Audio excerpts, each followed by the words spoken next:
Depuis 2015, les États-Unis disent avoir injecté plus de 236 millions de dollars pour aider les habitants du sud de Madagascar à faire face au kéré. Et ce lundi encore, ils annoncent l'allocation de 7,5 millions de dollars supplémentaires à titre d'aide d'urgence pour le sud.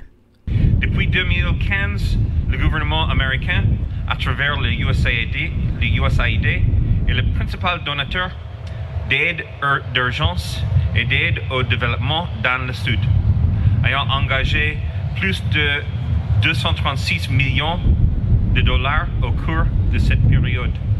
Sauf que la situation dans les régions du sud du pays, l'Anjouï, l'Anous et la Tsimouandjéfan ne s'améliore pas. Elle a même tendance à empirer.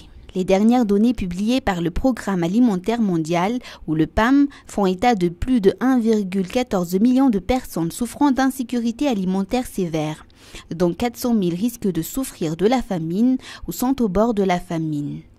Où est donc allé tout l'argent ? Il est bien allé là où il devait aller, tient-on à assurer du côté de l'ambassade des États-Unis. Nous surveillons de près les fonds que le gouvernement américain octroie, a tenu à préciser la chargée d'affaires de l'ambassade, Amy Hayat, ce lundi. Une déclaration renchérie par le directeur général de l'USAID, John Dunlop.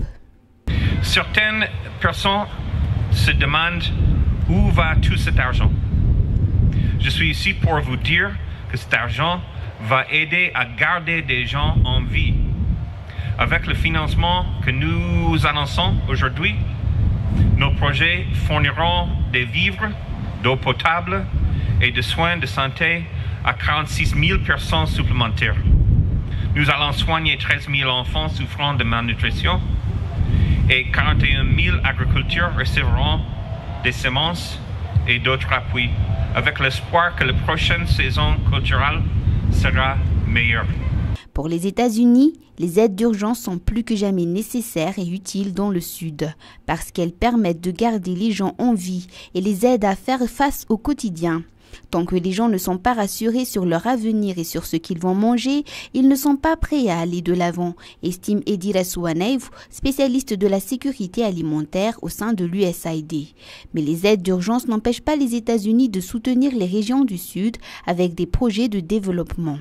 Et à défaut d'aider le pays dans la mise en place des grandes infrastructures et des projets structurants, l'USAID dit agir au niveau des communautés à travers des appuis directs aux populations. Au-delà de la réponse de la crise humanitaire urgente en cours, le USAID et le gouvernement américain cherchent également des solutions à long terme. En décembre dernier, nous avons annoncé 2 nouveaux projets de développement. Ces projets fonctionnent maintenant dans le Grand Sud et le Sud-Est et commence à porter ses fruits en renforçant la résilience des communautés comme la création des groupes d'épargne et des crédits villageois et celle d'associations paysannes.